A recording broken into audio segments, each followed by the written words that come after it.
अब कहावत वही हो गई, वो दूसरी एक कहावत है, ना खुदाई मिला ना मिसाले सनम, ना इधर के रहे ना उधर के रहे, ना तो एक्टिंग की रही और ना ही उन्हें बीजेपी से कहीं टिकट मिल रहा है। बिल्कुल बहुत अच्छी बात कह रहे हैं आप हमें ये बताइए कि आप लोगों को शक है या मोदी जी को शक है कि भगवान राम कहीं गए थे?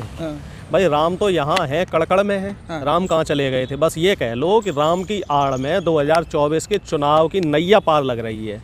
जो इन्हें लग रहा है, इन्हें ये भ्रम है कि भगवान राम हमारी नैया पार लगा देंगे। और चूंकि जब कहते हैं ना राम नाम की लूट है, लूट सके तो लूट, अंतकाल पछताएगा और प्राण जाएंगे छूट। तो ये लूट तो जब 10 साल इन्होंने कोई काम तो किया नहीं, मोदी जी ने, महंगाई बेरोजगारी और तमाम चीजें हैं, उसमें कुछ काम तो इनसे हुआ नहीं। अब लास्ट में इन्हें भगवान राम ही ध्यान आए हैं और उस राम में भी देख लो इन्होंने कैसा कोहराम मचा दिया।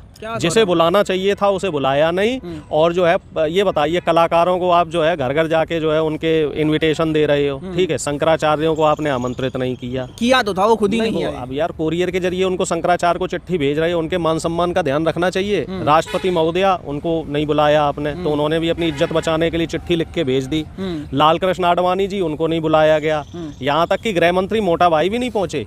मुझे तो ऐसा लग रहा है कि सारा जो एक्शन कैमरा जो था वो तो कहने वाली बात है कि साहब विपक्ष नहीं आया, विपक्ष नहीं आया। अरे इनके लोग ही कौन से आए? गृह मंत्री जी नहीं आए, लाल कृष्ण आडवाणी जी नहीं आए, द्रौपदी मुर्मू जी नहीं आई, चारों शंकराचार्य नहीं आए। कंगना ने बोल दिया ना, जो फूफा और चाचा जैसे लोग होते हैं वो रूठे रहे हैं। तो फूफा और चाचा कौन है? आपको क्या लग रहा है? चारों शंकराचार्य जो है वो फूफा चाचा है कि अमित शाह जी फूफा चाचा है? नहीं, विपक्ष का लेना देना क्या? ये तो बीजेपी का इवेंट था, बीजेपी के इवेंट में बीजेपी के ही लोग नहीं पहुंचे। इवेंट कहाँ था? प्राण प्रतिष्ठा हुई। और कंगना रनावत होने वो कहने वाली होती कौन है? कंगना रनावत पहले अपनी फिल्में ही देख ले, उससे अपनी फिल्मों में तो एक्टिंग करी नहीं जा रही है। उसका तो वही हाल है ना, कौआ जो है वो हंस की चाल चल रहा है और अपनी चाल तो भूल गया।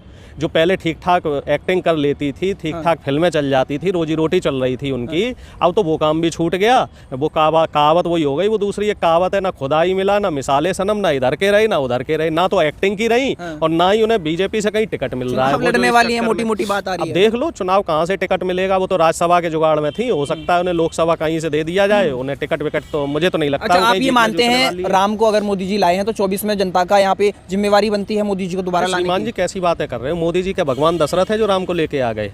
मैं आपसे शुरू में ही कह रहा हूँ कि प्रभु श्री राम तो यहाँ कड़कड़ में है। मोदी जी ने कल ही बोला है हमारे राम आ गए। मोदी जी नहीं राम को लेके आए, बल्कि मोदी जी राम के नाम से खुद को बचाना चाह रहे हैं। अच्छा। ये जो गाड़ी है ना, गाड़ी इन्होंने गलत ट्रैक की पकड़ ली है। इतनी औकात नहीं है इन लोगों की जो मर्यादा पुरुषोत्तम राम को ये लोग लाएं। राम तो हम लोगों को लेके आए भैया। कहते हैं ना कड़कड़ में राम, और जब आदमी के साथ कुछ अच्छा होता है तब वो राम को याद करता है, कुछ बुरा होता है तब वो राम को याद करता है। आदमी जब मृत्यु हो जाती है तब राम नाम सत्य बोला जाता है। तो राम को कैसे ला सकते हो आप? ये जरा सोचने वाली बात है। सोशल मीडिया पे इस तरह की जो फिजूल बातें हैं वो कहाँ की क्यों की जा रही हैं?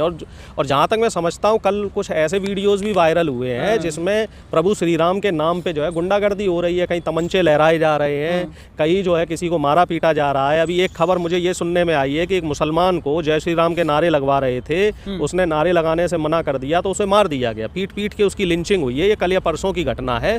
तो राम राज्य की जो बुनियाद थी या मर्यादा पुरुषोत्तम राम का जो सपना था वो ऐसा नहीं था कि भाई भाई से लड़े या एक दूसरे को जो है मारा जाए। चर्च पे भगवा लहराना, या फिर बात करें हरियाणा के अंदर एक हनुमान जी का किरदार निभा रहे थे, 25 साल का एक युवक था, वो रोल कर रहा था, एकदम से दिल का दौरा आता है, वो खत्म हो जाता है, जनता सोचती है कि एक्टिंग कर रहे हैं। तो कैसे देखते हैं सारी चीज़ों को? नहीं देखिए, जहाँ पे धर्म के नाम पे पाखंड होगा तो वहाँ कुछ ना कुछ गलत होगा। अब कल देखो साहब भूकंप भी आया, ठीक है, तो कहीं ना कहीं आप राम के नाम का दुरुपयोग कर रहे थे।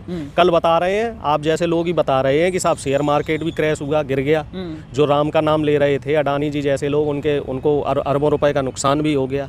तो जब देखिए धर्म आस्था तक जब रखेंगे आप तब तक तो धर्म आपका साथ देगा। और जहां आप धर्म का आडंबर ले लेंगे, पाखंड में उस शामिल कर लेंगे धर्म को, धर्म की आड़ पे अपने निजी स्वार्थ सिद्ध करना शुरू कर देंगे, तो वहां फिर वही धर्म आपका अहित भी करेगा और नुकसान भी करेगा।